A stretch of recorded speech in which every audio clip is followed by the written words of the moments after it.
श्री गणेशाय नमः। श्री कृष्ण कन्हैया लाल की जय। बोलिए श्री गुरुदेव भगवान की जय। वैशाख मास महात्म व्रत कथा 5वां अध्याय। वैशाख मास क्यों श्रेष्ठ है। श्री नारद जी कहने लगे, हे राजन, वैशाख मास आखिर किस कारण से सभी धर्मों में, सभी जपो तपो में और सभी मासों में श्रेष्ठ क्यों कहा गया है। मैं तुम्हें वह कथा बता रहा हूँ, तुम ध्यान पूर्वक सुनो। जब युग समाप्त हो जाते हैं तथा संपूर्ण चराचर जगत जलमग्न हो जाता है, अर्थात संपूर्ण संसार प्रलय काल में समा जाता है, तब त्रिलोकीनाथ श्री भगवान अनेक से एक होकर संसार के सभी जीवों को अपने उदर में समेटकर भाव पेट में रखकर उनकी रक्षा करते हैं और क्षीर सागर में जाकर शयन करते हैं।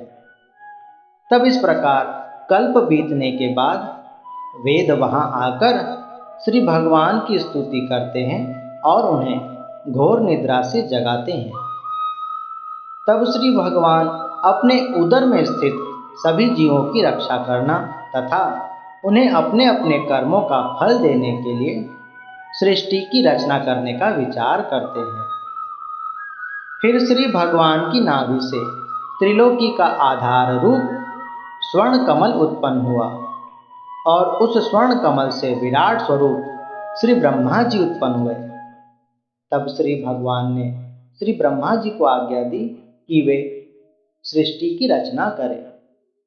फिर सत, रज और तम उत्पन्न हुए और गुण, प्रकृति, मर्यादा तथा गुणों के स्वामी उत्पन्न हुए।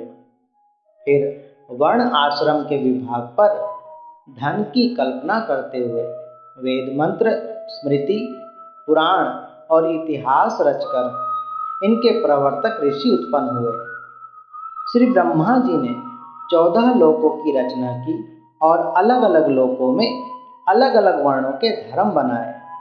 इस प्रकार श्री ब्रह्मा जी ने संपूर्ण सृष्टि की रचना की और फिर श्री ब्रह्मा जी वापस भगवान के पास लौट आए। फिर श्री भगवान ने संसारी जीवों के लिए वर्षा ऋतु बनाई। प्रजा अपने धर्म में यथोचित लगी हुई है या नहीं, यह देखने के लिए साक्षात अंतर्यामी श्री भगवान भय दिखाने और परीक्षा के निमित्त अवतार धारण कर स्वयं संसार में आए। परंतु वर्षा होने के कारण चहुं ओर कीचड़ ही कीचड़ थी, जिस कारण संसारी जीव बहुत दुखी हो रहे थे। कीचड़ में फंसकर वे यथा योग्य धर्म कार्य नहीं कर पा रहे थे। संसारी जीवों को वर्षा ऋतु में हो रही कठिनाइयों को देखकर श्री भगवान ने फिर ग्रीष्म ऋतु, शीत ऋतु और शरद ऋतु बनाई। ग्रीष्म ऋतु में तपन और गर्मी से जीव दुखी होने लगे। शीत ऋतु में वात आदि रोगों से दुखी होकर ठीक प्रकार से धर्म नहीं कर पा रहे थे तथा शरद ऋतु में ठंड के मारे वे प्रातः काल नहीं उठ पाते थे, जिस कारण जीव धर्म और कर्म से क्षीण होने लगे। दान, पुण्य, पूजा पाठ, स्नान, सेवा ये सब मात्र दिखावा बनकर रह गया और इससे श्री भगवान को बड़ी पीड़ा और दुख हुआ।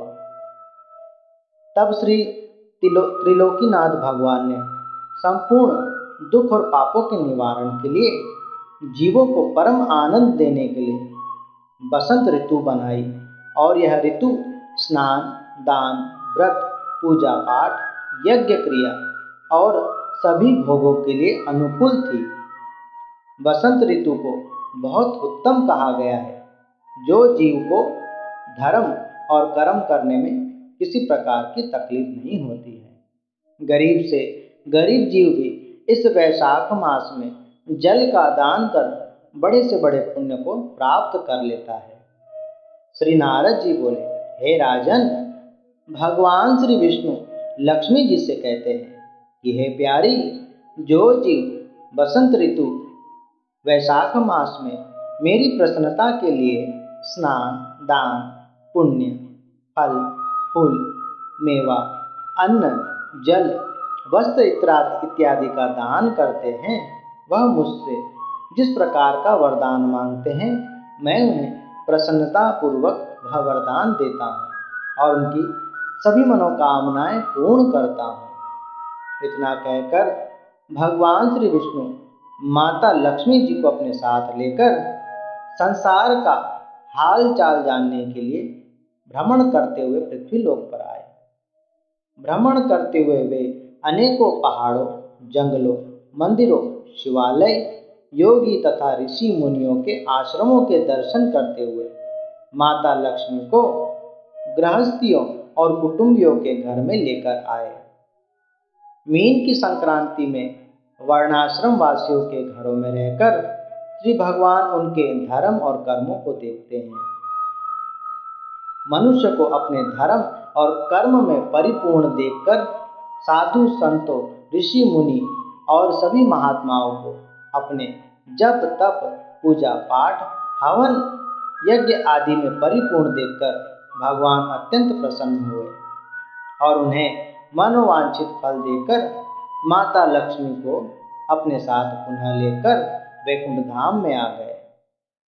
धर्म और सत्कर्म पर चलने वाले मनुष्य की हर मनोकामना पूर्ण करते हैं और अधर्म, बुरे मार्ग पर चलने वाले की आयु और धन क्षीण करते हैं। जो जीव वैशाख मास में बड़ी श्रद्धा और भाव से भगवान का पूजन करते हैं और उन्हीं के स्वरूप साधु संतों महात्माओं की सेवा करते हैं, या जो अन्य महीनों में पूजा पाठ इत्यादि नहीं करते किंतु वैशाख मास में ही वे बड़ी श्रद्धा और भाव से करते हैं, उनकी पूजा पाठ और उनकी श्रद्धा को देखकर भगवान उनके किए हुए सारे पाप या कर्म माफ कर देते हैं। भगवान वैशाख मास में प्राणियों की बड़ी परीक्षा लेते हैं, इसलिए जो मनुष्य वैशाख मास में शुभ धर्म, कर्म, स्नान, दान, व्रत, पुण्य इत्यादि नहीं करते, प्रभु परमात्मा उनसे रुष्ट हो जाते हैं और उनके जीवन में अनेक बीमारियां और अनेक प्रकार के कष्ट, पीड़ा और रोग आ जाते हैं। परंतु जो जीव श्रद्धा भाव से व्रत, स्नान, दान, व्रत, पूजा पाठ इत्यादि करते हैं, उस पर सदा प्रभु की कृपा बनी रहती है। वे दिन ब दिन मान सम्मान प्राप्त करते हैं और उनकी सभी मनोकामनाएं पूर्ण होती है। वैशाख मास महात्म। वैशाख मास श्रेष्ठ महिमा बाबत 5वां अध्याय समाप्त।